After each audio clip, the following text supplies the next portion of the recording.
சுமார் 200 அரிய உயிரினங்களை சமுத்திரத்தில் சேர்த்த நெகிழ்ச்சி சம்பவம்.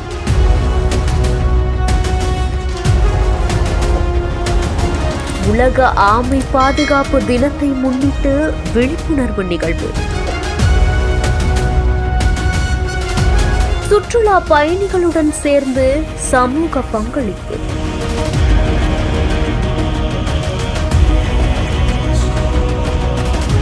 உலக ஆமை பாதுகாப்பு தினத்தை முன்னிட்டு இலங்கையுடைய தென் பகுதியில் அமைஞ்சிருக்கக்கூடிய சுற்றுலா பகுதிகளில் பல்வேறு விழிப்புணர்வு நிகழ்வுகள் நடந்திருக்கு. இந்த நிகழ்வுகள்ல முக்கியமான ஒண்ணுதான் குழுத்துறை மாவட்டத்திலையும் நடந்திருக்கு.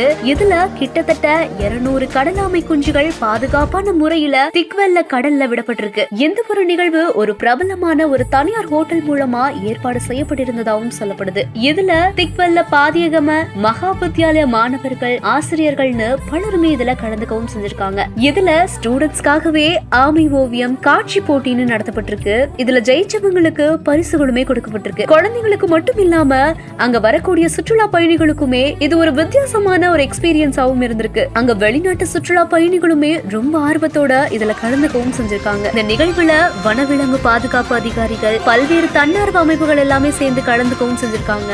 இந்த ஒரு நிகழ்வுல ஆமைகள் ஃபேஸ் பண்ணக்கூடிய ப்ராப்ளம், அதோடைய வாழ்நாள் பிரம்மாண்டம், இன்னைக்கு அதுங்கெல்லாம் ஃபேஸ் பண்ணக்கூடிய அழிவான சூழ்நிலை பத்தி எல்லாத்தையுமே பொதுமக்களுக்கு ஒரு விழிப்புணர்வாகவும் ஏற்படுத்தப்பட்டுச்சு. ஒரு ஆமை பொதுவா 100ல இருந்து 120 வருஷம் வரைக்குமே வாழுது. ஆமைகள் கடற்கரைக்கு வந்து முட்டையிடும். கரையில இருக்கக்கூடிய மணல்ல ஒரு குழிய தோண்டி முட்டைய போட்டுட்டு அதை மூடிடும். சராசரியா ஒரு ஆமை 100ல இருந்து 120 முட்டைகள் வரைக்குமே இடும். 1000க்கும் மேற்பட்ட குஞ்சுகள்ல ஒண்ணுதான் உயிர் வாழவும் செய்யுதுன்னு ஆராய்ச்சியாளர்கள் சொல்றாங்க. ஆமை முட்டைகளை சேகரிக்கிறதும் ஆமைகளை இறைச்சிக்காக கொல்றதும் சட்டத்துக்கு எதிரான குற்றமாகும். இது சிறையோட கூடிய கடும் தண்டனைக்குரிய ஒரு குற்றமாவே இலங்கையில வகைப்படுத்தப்பட்டிருக்கு. எந்த ஒரு விழிப்புணர்வு நிகழ்வு உலக ஆமை பாதுகாப்பு தினத்தை மையமா வச்சு குழந்தைகள், சுற்றுலா பயணிகள் மற்றும் பொதுமக்கள் எல்லாருக்குமே சுற்றுச்சூழல் மற்றும் உயிரின பாதுகாப்பின் முக்கியத்துவத்தை உணர்த்தக்கூடிய வகையில சிறப்பா நடந்திருக்கு. சுற்றுச்சூழலை நேசிக்கிற, ஆமைகளை நேசிக்கக்கூடிய ஒரு சமூகத்தை உருவாக்கணுங்கிற ஒரு நம்பிக்கையில இந்த மாதிரியான சமூக சேவைகள் செய்யப்படுறதாவும்